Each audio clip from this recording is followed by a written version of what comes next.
Hi, welcome to Unique Parenting. I am B Moise, and today I want to talk to you about this too shall pass. And what I mean by that is just some of the developmental earlier stages, things that children experience that may not necessarily last that long or even into late childhood, but it definitely is painful while you're in it.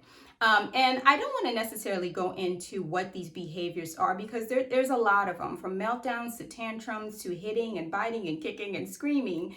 I don't want to go into those type of behaviors, but I really want to talk about the mental state that a parent must take on in order to actively deal with these type of behaviors.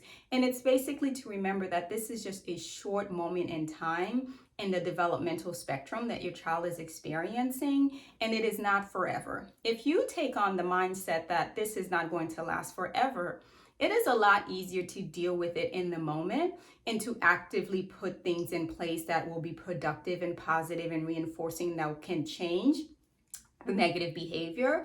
But if you go into, the mindset of this is what my life is going to be like, when will this end? This is never going to end for me. It's going to make that time a lot longer than it needs to be and a lot more difficult. Remember, all behaviors are a form of communication. So while the child is exhibiting this type of behavior, they're really trying to communicate something to you. And if you go into it with that mindset of, okay, what is it that my child is trying to communicate in this moment, in this time, and why is it that they're doing it over and over and over again? Just know that that is the form of their communication skills that they have at this point. So this too shall pass. None of these behaviors last forever. Some are just really a month long or a day long or years long, depending on what it is. I mean, I know personally, just having a child on the spectrum, at certain period of time, we thought, okay, this is never going to end. This is where we're at forever.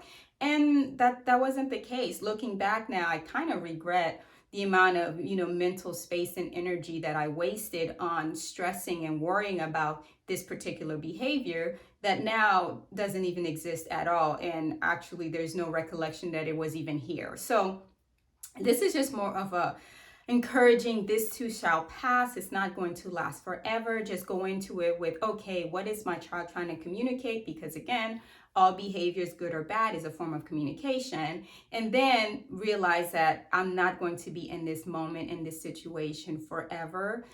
This is just a little developmental blip. And once you get past that, I mean, something new is coming. Something new is always behind it.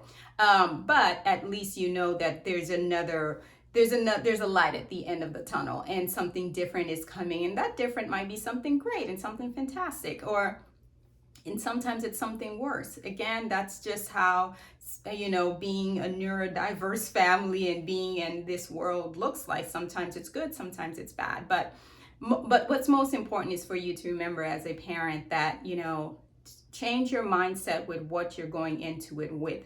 How do you expect to really make a positive change if in your mind you're not positively looking at the situation like it's something that can be changed? So that's my conversation today. I want you all in the meantime to enjoy your unique learner with your unique child.